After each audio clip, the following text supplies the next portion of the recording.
start.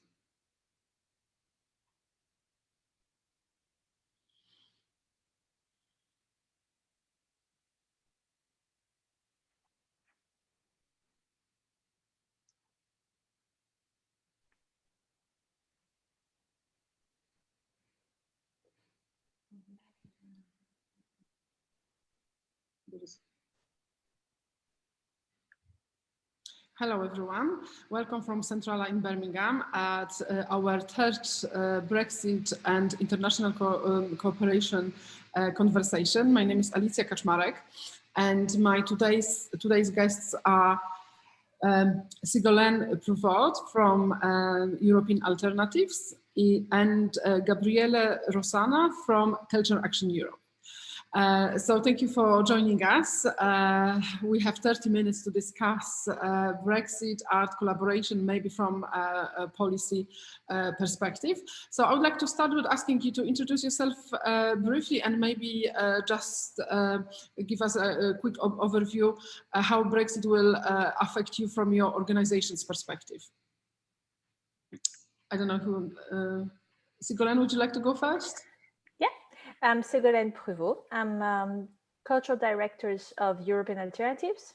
European Alternative is an NGO, a civil society organization that was born in the UK, born in London, born in this incredible city that allowed people from everywhere to meet and to reflect and think together.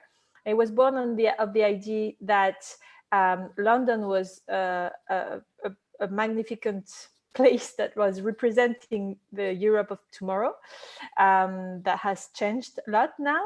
The European Alternatives was born in 2007, and we've known Brexit. So for us, Brexit was a blow, of course, because we believed in the future, in the European future of the UK. And we believe there is a very strong part of the UK that belongs and that is still in all his heart with Europe, and is very dynamic and part of the UK. So both for our organization, both pragmatically, practically, and in the thought of our organizations, that was a big change, and now we're trying to keep as much as possible our feet in the UK and in the collaboration between the UK and Europe. Great, thank you. How about you, Gabriela, and Culture Action Europe?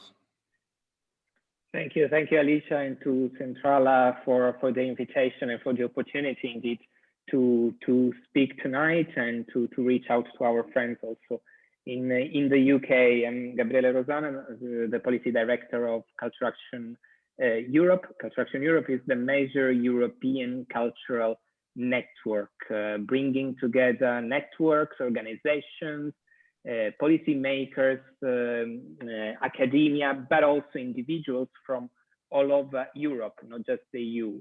From continental Europe, we have also members from the European neighborhood. We have those and several members from the UK, which I must say are very much active in the network, and I hope will still be indeed, will still contribute a lot to the activities of the network. What do we do in a nutshell? We are the first port of call for political developments regarding cultural policies in the European Union. So our regular interlocutors are the European Parliament, the European Commission, the Council, and we represent such a wide variety of members, from the networks to the individuals, and our aim is indeed to give voice to the wider European cultural ecosystem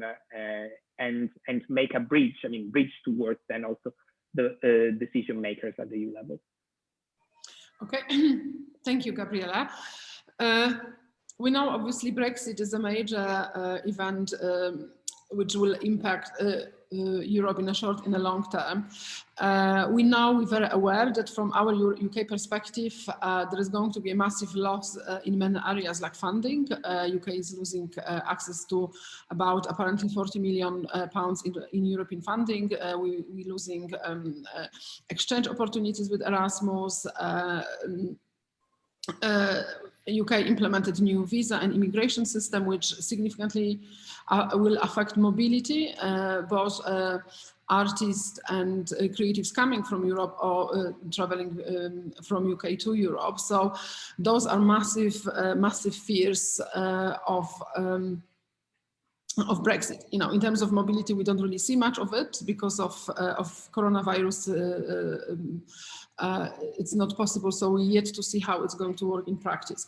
But we also know there are both organizations are involved in cultural policy on European level. So maybe Gabriele, if I can ask you first, because I know Culture Action Europe is working with European Parliament and advocate for European policy. How is now going to work since UK is not a member of European structures and Parliament? Obviously, Great Britain is quite a large cultural partner in Europe. So how is it going to affect what you do and European cultural policy?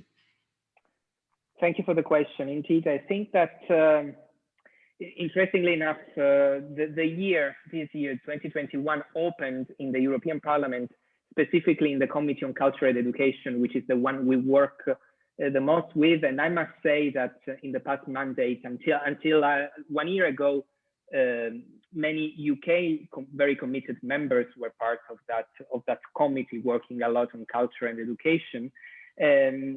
Then what happened this year, as I was saying, the first committee meeting in January had on the schedule indeed a discussion on what's next in the cultural relations with the UK. So I think that, like in general, the implementation of the trade and cooperation agreement between the EU and the UK, this is on top of priorities of the EU institutions to foster a collaboration, to keep the cooperation alive. Now, we know that cultural cooperation is something that you get also when you are just international partners, where you negotiate with each other also outside certain institutional frameworks like the EU. So what we do really hope is indeed there will be a new wave of opportunities for cooperation, for dialogues, of targeted partnerships between the two shores of the channel. This is not the case at the moment. We must say that, as you mentioned, for mobility, for example, the trade and cooperation agreement does not mention the possibility of, does not have visa-free provisions for artists, which is something we are not really experiencing right now because of the COVID-19 restrictions, but which will hinder many sectors.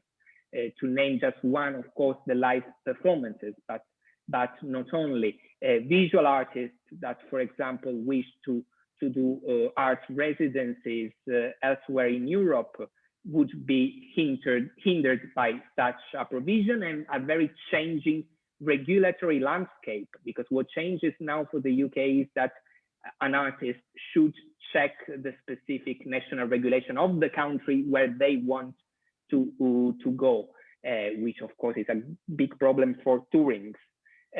One thing that I must add, we saw somehow, sadly, together with our members from the UK, we saw this coming. We saw this coming in summer when the UK said that no matter what, they would discontinue their participation in the Creative Europe Programme. The Creative Europe Programme is the main funding scheme for cultural cooperation in the European Union, not just for EU countries. It is open to other partner countries that can benefit from the exchanges provided by the program. From this year, from the second half of this year, also art residencies, for example, are going to be an integral part of such a program. And it's indeed sad to see that many organizations, like also yours, for example, cannot at this stage participate in such programs publicly funded. And so, of course, it's also a problem for capacity building on the two shores of the channel. And what can I say? As I think that what is important is that we from continental Europe keep the light on and foster this political dialogue. Both, I mean, have responsibilities to carry on, the EU and the UK, so that in the future there can be an annex, a protocol, or a change in the current framework that would allow easier routes for artistic mobility, for sure, but also detailed and dedicated programs of cooperation for cultural professionals, creators, the heritage sector from the UK and the EU. Great. Very important points you've mentioned, and funding and Creative Europe is quite a large funding opportunity for everyone, but there are some voices which actually trying to see maybe some positive, because UK will not be able to apply as a main applicant for Creative Europe. The UK organization will be seeking more partnership and more collaborations, because the only way working as a Europe, it will be partnering on a larger scale. And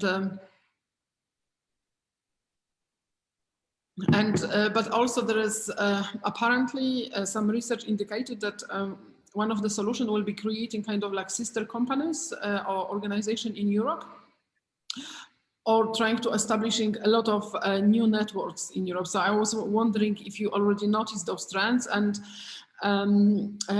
Ségolène, if you could maybe from your perspective, because European alternatives are talking a lot about over-national and over-border collaboration. There is a number of kind of quite large international project you run, where you emphasize collaboration over national states, and I think the notion is to remove the borders, and so how is it going to work with the UK, where, you know, the Brexit obviously means putting more walls, more borders, making mobility and collaboration more difficult. So have you noticing anything already, or do you think is it something which will be more visible in the longer term? So yeah, European alternatives, I mean, it's our DNA to think transnationally, to think beyond borders, and to conceive a political community that doesn't meet the national borders. And that's where the potential of the European ID is so strong and so amazing, is that it joins citizens beyond these national borders and national construction. So of course, the fact that the UK is going out of the institutional construction of the European Union is a major difficulty, because it will be a difficulty when we organize a festival. Every 2 years, we organize a transnational festival of culture, art, and politics. We invite artists from everywhere. And now the UK musicians will have this difficulty in mobility that we mentioned. So very pragmatically, that's an issue. It's also an issue because we strongly believe that the UK, despite not necessarily always recognizing it, has a very European history and destiny. I mean, and it's always been an incredible open door of Europe, because I mean, I think Europe, the European Union, continental European Union, tends to be a bit inward looking towards its own construction, towards like what's inside its borders and how to make it work. And the UK has always been this push outside, looking outside the rest of the world, having also connections with China, with India, with Japan, with of course, the whole English Saxon world. So this kind of destiny of the UK that is both European and global is definitely a strong point of the UK in these European collaborations. so it's something that will need to be fostered in another way, and will need to be entertained. One policy tool, I mean, it's not really a policy tool, but pragmatic tool that is still there is Horizon Europe. So the universities, cultural organizations as well can be partners, can be members of these European strands of funding. But of course, we have to use the different other funding. I mean, the British Council is also funding projects of transnational collaborations that can include Europeans, notably in these COVID times. And in a way, the change that we are living now with COVID, with less physical presence and more online collaborations, may help alleviate these new borders in construction. So do you suggest that maybe in the light of Europe, in the light of Brexit, Europe should be more outlooking rather than inward looking, similarly to UK, because it's looking like a scenario UK will continue to looking. Well, there is one of the criticism is that is not that UK is quite open to the rest of the world. The UK is open to the rest of the English-speaking world, and Europe is not so much. So there is going to be, sounds like it's going to be more imbalance between the relationship UK is having and the outside world and what's in Europe. But UK with a quite large art market, music market, film industry is really quite important. So it almost sounds like UK is drifting away from your point of view. Well, from my point of view, it's definitely a big threat. Brexit is a big threat both for the UK and both for Europe. We may be able to turn it into an opportunity. And I think we still have to rely on the people who want to work together. But to me, also for a city, for cities in the UK that have this amazing ecosystem that we're able to welcome artists from all around the world without, including Europe, without too many legal issues. I mean, there is a real risk of losing this richness of people who come, who stay, who work together, who meet.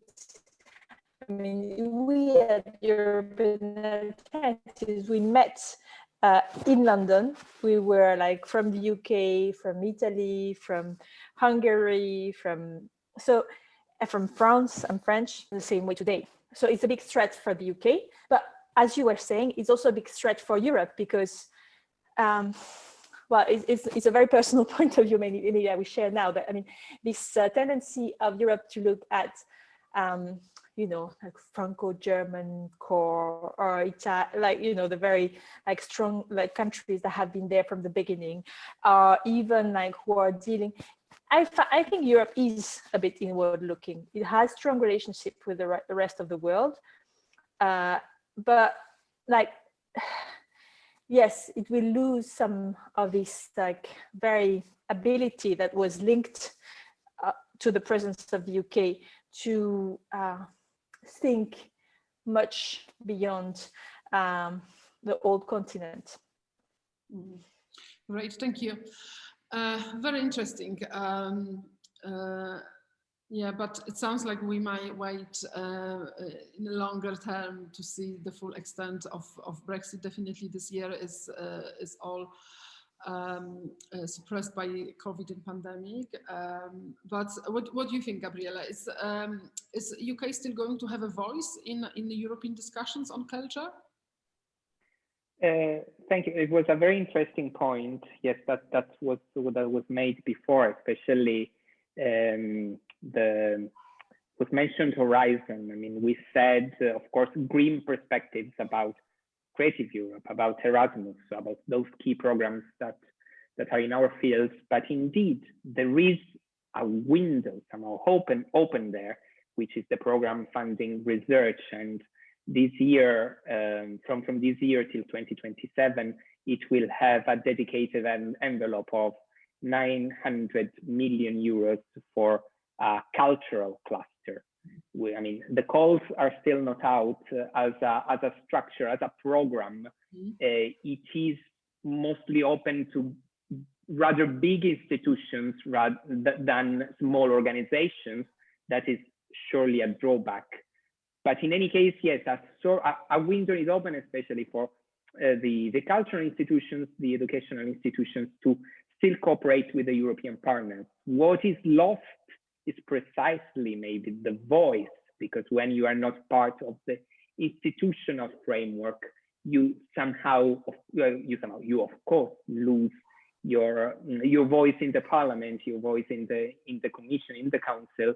But I think that there are many in continental Europe who are very much aware of the importance of the UK for European culture. I mean, we're not speaking of EU culture. There is not a thing as such. I completely second also the point that was made before about a tendency of Europe to look westward, whereas probably we need also a bit to, and that is a discussion which is present when we speak of calls in EU cultural policy, to also have a fair representation of countries that at this stage are less represented, like namely countries who joined later, countries from Central and Eastern Europe in the selections in the calls.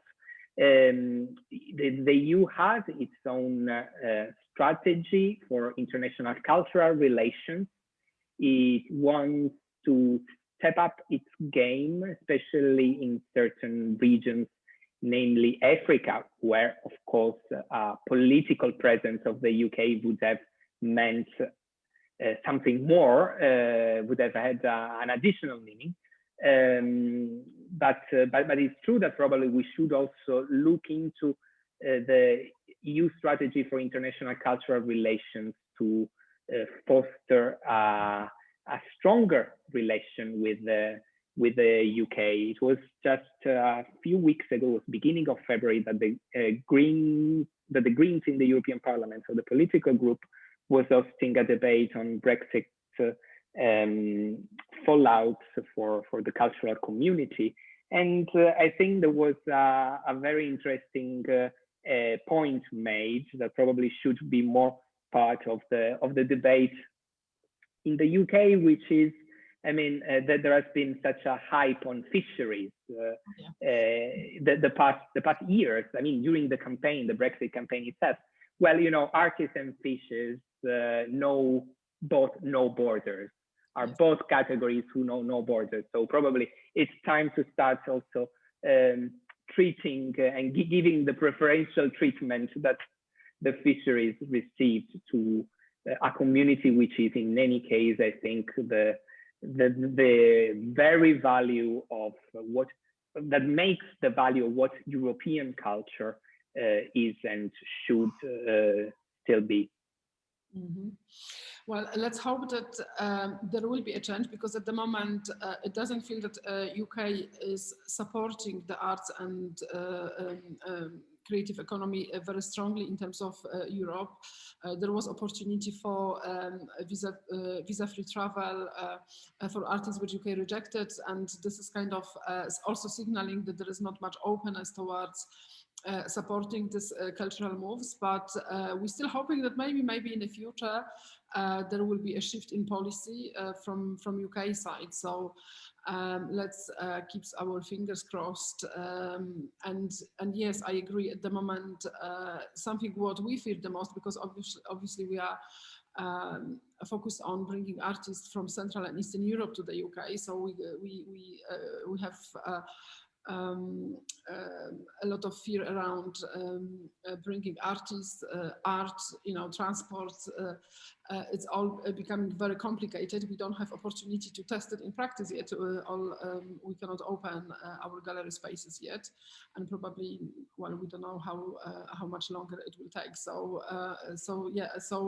there is a lot of very theoretical discussions at the moment. But in terms of we have last 2 minutes left, so maybe if you could just say a few words to our audience and people who are interested in continuation of collaboration. Do you have like any advice or any points like smaller and medium organization can focus on? Because we know that the large institution, they might find a way around, but the small organization, they live in fear. So maybe what do you think we should focus now? Memberships like Cultural Action Europe? Yeah. I mean, as I was saying, we are a membership-based organization, and that's probably, we are a pan-European organization. That's the main thing that comes to my mind. I mean, it's something we are currently discussing with our UK members. And by the way, what you referred before about opening also sister organizations in a EU member country is something that we are seeing happening. It's precisely a trend that you quoted, and we are seeing it happening. What I think is very important is that we stay in contact, we stay in touch. So being members of, there are many European cultural networks, sectorials, like performances, the museums, the theaters, and the heritage. Then there are cross-sectorial like ours, but I think that staying in touch, being members, being partners, just having exchanges like precisely this one that you are hosting tonight is what matters the most to keep the light on, as I was saying before, and indeed to pave the way for future ways of cooperation, and just to keep also the information flowing, what's happening in the EU, what's happening in the UK, how can we, from also the sectors, from civil society, make things work. Great, thank you. And Ségolène, and the last few maybe positive words or opportunities you can point to? Well, we know that in our sectors, the funding is not only big legal institutional funding. We're also able to make incredible collaborations without funding, which is not what we wish. It's also what we're also able to make incredible collaborations with private funding, with different creative ideas. So I think the potential for collaborations is still there, is still very strong, and the attractiveness of and the cutting edge characteristics of the UK organizations is still there, and it will still be attractive for people from all the rest of the world to collaborate with the UK.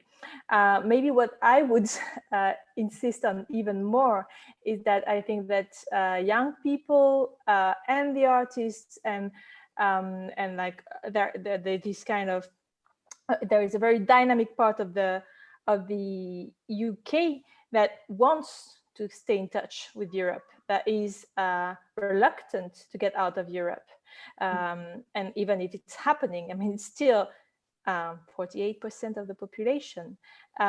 So I think these very strong links that have been built over time will remain, and that if they are entertained in very rebel, dynamic, creative manners, there may be a potentiality that it spreads against over time.